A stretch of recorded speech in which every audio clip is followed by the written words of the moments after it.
हाँ, तो वो वो वीडियो उतनी ही रही। अब आगे देखते हैं इस वीडियो में। तो अब देखिए, पिछली वाली वीडियो में जो मैंने बताया था यहाँ तक बता दिया। रियल रूट्स कौन कौन से होते हैं, इमेजिनरी कौन कौन से होते हैं, है ना। उसको कॉम्प्लेक्स रूट भी बोलते हैं, उसको बोलते हैं कॉम्प्लेक्स। अब देखो, अगला रिजल्ट्स के बारे में बात करते हैं। अगला रिजल्ट्स कुछ ऐसा है। अगर देखो कोई बोले कि p प्लस आई क्यू तुम्हारा एक रूट है, किसका, क्वाड्रेटिक का। किसका, क्वाड्रेटिक का। तो मैंने बोला भैया p प्लस आई क्यू एक रूट है, तो तो यानी कि तो उसका मतलब है p माइनस आई क्यू दूसरा रूट होगा। क्या रहेगा, दूसरा, यानी सेकेंड, इसका सेकेंड रूट रहेगा। तुम बोले, मेरे से पूछा गया कि भाई ऐसा क्यों करा तुमने, तो मैं इस चीज़ को समझाता हूँ तुम्हें। देखो, जैसे कि क्वाड्रेटिक का रूट निकालने का तरीका ये थे, minus B plus minus under root B square minus 4ac upon 2a। कुछ बातें ऐसी आई थी। देखो, आई का मतलब हो गया रूट गया इमेजिनरी में, आई का मतलब हो गया रूट गया इमेजिनरी में, यानी यहाँ आई लग रहा है। यहाँ क्या लग रहा है, आई। तो जब आई लग जाता है तो कोई कैलकुलेशन होती नहीं है, यानी यहाँ पर ये आई के बाद जितना जितना बच रहा है उतना ही बचेगा। यानी हमारा जो रूट जो दे रखा है हमें माइनस बी प्लस आई करके ये कुछ दे रखा होगा, समथिंग समथिंग, मान लो उसको डी बोल देते हैं। क्या बोलते हैं, डी बोल देते हैं अंडर रूट में। ये इतना बच रहा होगा, तो सेकंड वाला automatically minus B plus, sorry minus B minus का आई अंडर रूट डी हो जाएगा, होगा ऑटोमेटिकली। तो यानी p plus I Q first है, तो p माइनस का आई क्यू हो जाएगा सेकेंड। ठीक है। अब इसी तरह से दूसरा एक रिजल्ट होता है, अगर p plus under root Q एक है, यानी एक रूट है, तो तुम क्या करोगे, p minus under root Q दूसरा हो जाएगा। क्या हो जाएगा, ये दूसरा हो जाएगा, यानी सेकेंड। दूसरा लिख दिया मैंने हिंदी में, कोई दिक्कत नहीं, सेकेंड रूट हो जाएगा। यानी हमें सारे रूट समझ में आने लग गए कि बात हमारी कुछ ऐसी है। ठीक है, इतना समझ में आ गया हमें।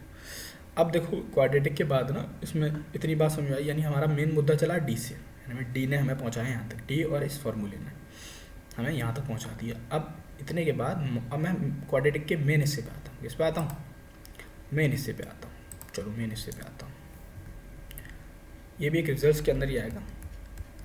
अब देखो, क्वाड्रेटिक मेरी क्या थी, a x square plus b x plus c बराबर 0। इसके कितने रूट बोले मैंने, दो रूट होते हैं। मान लो कि एक अल्फा और बीटा, एक अल्फा है दूसरा बीटा है। अब अल्फा बीटा आ गए। अब इसके कुछ कुछ इसके भी अंदर इस रिजल्ट्स के भी रिजल्ट्स होते हैं, यानी अगर तुम्हारे पास दो रूट अल्फा बीटा हैं तो हम कुछ कुछ कर सकते हैं इनसे। क्या कर सकते हैं, कुछ कुछ कर सकते हैं। तो अगर मैं यहाँ रखूँ सम ऑफ रूट, यानी अल्फा प्लस बीटा, वो निकालूँ, तो डायरेक्ट फॉर्मूला होता है माइनस बी अपॉन ए, माइनस बी अपॉन ए। और प्रोडक्ट ऑफ रूट्स बोलूँ तो वो डायरेक्ट होता है सी अपॉन ए, यानी सी अपॉन डायरेक्ट निकलता है, इसमें कोई दोहरा नहीं है। अब मेरे में सवाल एक और उठता है कि भैया अगर अल्फ़ा बीटा दे रखे हों तो क्वाड्रेटिक निकाल सकते हो। मैं बोला हाँ आराम से। तो अगर हमें दे रखा हो इफ़ अल्फ़ा बीटा गिवन, क्या दे रखे हों, गिवन, तो क्वाड्रेटिक क्या होगी, तो जो क्वाड्रेटिक बनेगी कुछ ऐसी रहेगी। देखो, तो क्वाड्रेटिक जो बनेगी वो रहेगी x square minus alpha plus beta into x plus plus alpha dot beta, यानी प्रोडक्ट ऑफ रूट्स बराबर 0। तो ये बन जाएगी।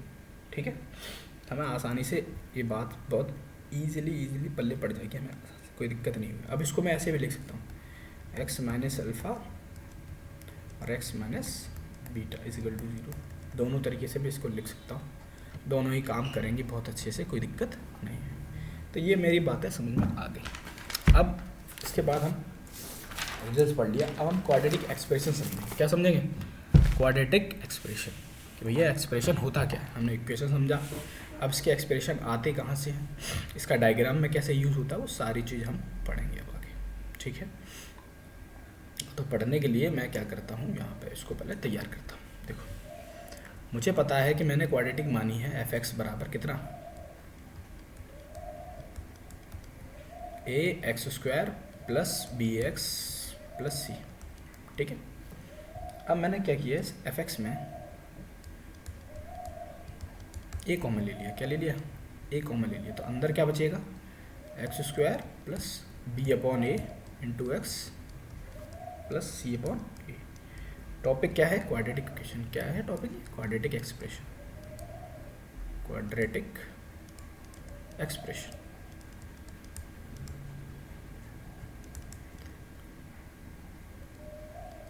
ठीक है, अब इसको सॉल्व करते हैं आगे। तो आगे फिर मैंने क्या किया, आगे मैंने ए को तो यहीं रखा एक्स स्क्वायर। अब देखो इसको मैं परफेक्ट स्क्वायर बनाऊंगा। क्या बनाऊंगा?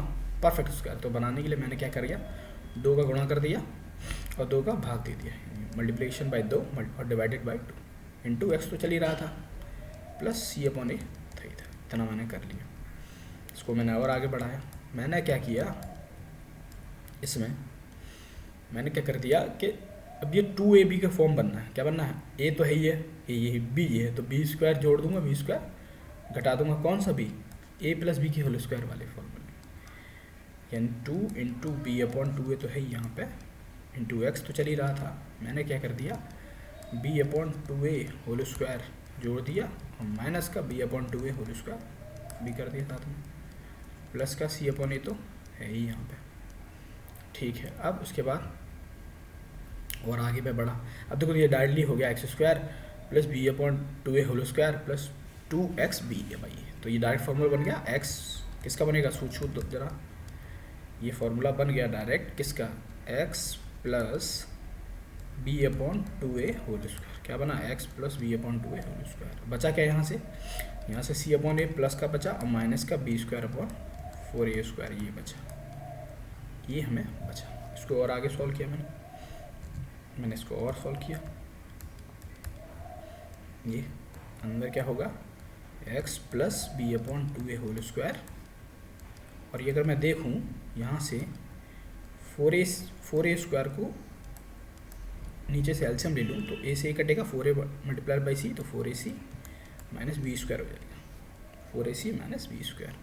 अब इस चीज़ को अगर देखें ना यहाँ से, तो बी स्क्वायर माइनस 4ac वाला रूप देख रहा है, यानी माइनस कॉमन ले लूँ तो ये क्या हो जाएगा? माइनस का 4ac प्लस का बी स्क्वायर, यानी बी स्क्वायर माइनस 4ac हो जाएगा, तो ये क्या बन जाएगा? डी बन जाएगा। लेकिन यहाँ क्या हो जाएगा? माइनस हो जाएगा। तो ये फंक्शन हमारा जो बना वो क्या बनेगा? कुछ ऐसा बनेगा, बराबर a x plus b by 2a whole square minus d upon 4a square, minus d upon 4a square. अब देखो मैंने तुम्हें ऊपर बताया था कि ऐसे फॉर्म में बनता है। जब ऐसे फॉर्म में बनेगा तो ये कुछ पैराबोलिक फॉर्म है कि नहीं? तो ये वाला पॉइंट कुछ बताएगा, सबसे नीचे वाला पॉइंट, सबसे नीचे वाला मिनिमम वाला पॉइंट या मैक्सिमम वाला पॉइंट, ये वाला पॉइंट कुछ तो कुछ होगा। इसमें मिनिमा है, इसमें मैक्सिमा है, ठीक है। तो ये पॉइंट हमें बताएंगे, इसको बोलते हैं वर्टेक्स। क्या बोलते हैं? वर्टेक्स या वर्टिसेस। अब देखो, ठीक है, तो यहाँ तक पहुँचे हम। तो इसे निकालने का तरीका क्या है पता है? क्या करो, एक काम करो, x plus B upon 2a को 0 रख दो, तो यहाँ से x क्या निकलेगा? माइनस का b अपॉन 2a। तुमने x प्लस बी अपॉन 2 को जैसे ही 0 रखा तो यहाँ 0 रखो, तो मान लो y बराबर क्या हो जाएगा? a into 0 multiply by minus का d अपॉन 4a स्क्वायर। तो a से a खत्म हो जाएगा, क्या बचेगा? माइनस का d अपॉन 4a। तो ये पॉइंट निकलेगा, पॉइंट x और y के पॉइंट ही निकलेंगे ना, x और y, वो क्या निकले हमारी? माइनस का b अपॉन 2a और क्या निकले? माइनस का d अपॉन 4a, कुछ ऐसे पॉइंट निकले, ठीक है। तो ये पॉइंट निकले। अब ये पॉइंट होंगे कौन से, मैं ये बता देता हूँ तुम्हें। जैसे मान लो कि किसी ने बोला कि ये है, तो ये पॉइंट हो जाएगा हमारा। किसी ने बोला ये है, तो ये पॉइंट हो जाएगा हमारा पॉइंट P, उसको मैं P बोल देता हूँ, पॉइंट P, ठीक है। तो ये हमारे समझ में आ गया। तो D के कोऑर्डिनेट क्या रहेंगे? माइनस बी अपॉन 2a और माइनस डी अपॉन 4a। तो ये कोऑर्डिनेट हमारे समझ में आ गए, ये सारी चीज़ें मैं, ठीक है। तो ये वाली बात हमें पल्ले पड़ी। अब नेक्स्ट वीडियो में हम बाकी चीज़ें भी समझेंगे, क्वाड्रेटिक एक्सप्रेशन के बाद क्या क्या रहता है, कैसे कैसे रहता है, सारी चीज़ें समझते हैं।